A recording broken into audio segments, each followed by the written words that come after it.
Have you ever wondered what happens when a country decides to revalue its currency? What if I told you that removing just 3 zeros from an exchange rate could completely transform an economy? Today, we're diving into a fascinating topic that could have far-reaching effects for people around the globe. We'll explore why removing those zeros isn't the end of the story, but the beginning of a bigger economic shift. Stick around, because what we're discussing today might just impact your financial future. Let's start with the basics.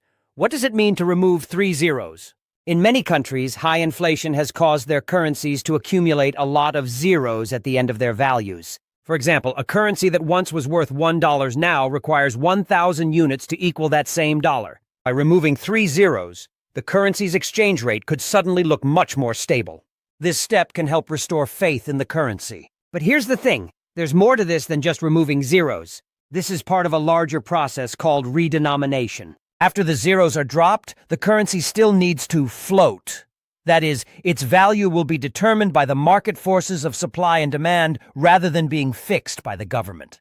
So what does floating the currency really mean? When a currency floats, its value changes based on economic conditions, which creates opportunities for trade and investment. But will the currency immediately settle at a new rate? Not quite. It will begin at something called the RR, or reintroduction rate. Think of it as the starting point after the zeros are removed. Many expect the currency to gradually shift toward its RV, or revalued mark.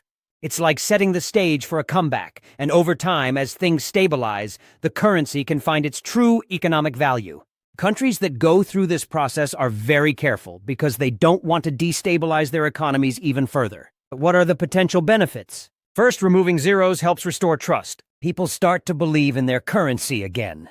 Second, it can boost international trade by making exports more competitive. A stable currency can also attract foreign investments. Imagine you're an investor looking to avoid risky situations. Stability looks a lot more appealing than high inflation. Take Turkey, for example. When they redenominated their currency in 2005, it resulted in significant economic stability. Another case is Zimbabwe, where hyperinflation led to the removal of multiple zeros in an effort to stabilize the economy. Though their journey has been tough, it shows how drastic actions can sometimes lead to long-term success.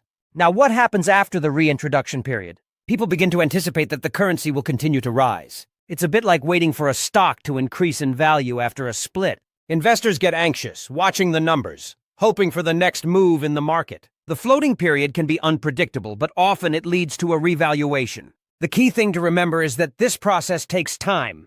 It's not an overnight fix, and every step needs careful monitoring to ensure the economy stays healthy. What does all this mean for you in everyday life? If you live in a country that's undergoing this change, how will it affect your savings and spending? The good news is, it could restore your purchasing power. It's more than just numbers. It could make a real difference in your daily expenses. Let's dive deeper into one specific case, the increase in the value of the Iraqi dinar. When we talk about currency appreciation, people often think, great, I can buy more with the same amount.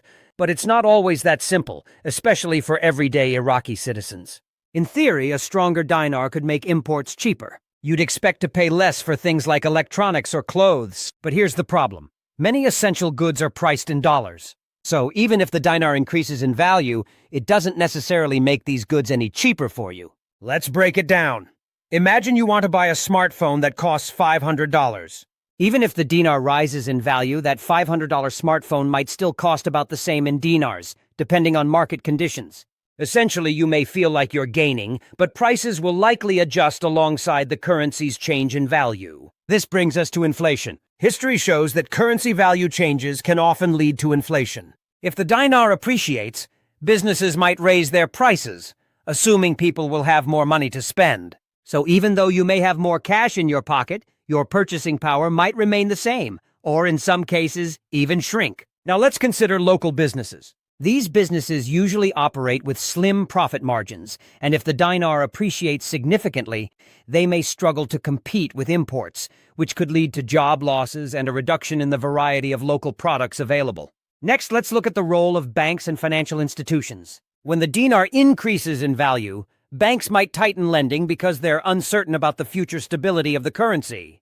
This could limit your access to loans, mortgages, or even small business financing. And for those of you saving money, if the dinar's value increases but inflation remains a concern, your savings might not grow as expected. This could push people to seek out foreign currencies for savings, which can lead to further instability in the local economy. So what's the government doing about all this? They are closely monitoring the situation, trying to stabilize the currency. However, government actions can sometimes cause uncertainty, which may create public fear about future economic stability. Now let's talk about what actions you can take. Stay informed about currency trends and how they affect your personal finances.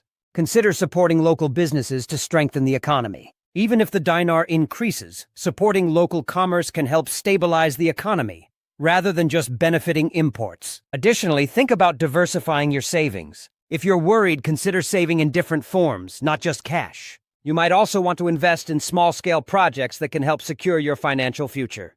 Get involved in community discussions about the economy. Speaking up can empower change. And of course, always seek advice from trusted financial advisors. Getting multiple perspectives on your financial decisions is a wise move. So what do you think about removing those zeros? Can you see how it might lead to positive changes? If you found this content valuable, please like, share, and leave your thoughts in the comments below. We'd love to hear what you think about currency redenomination and its impacts. Don't forget to subscribe for more insightful content on economic trends and how they might affect you. Thanks for watching, and see you next time.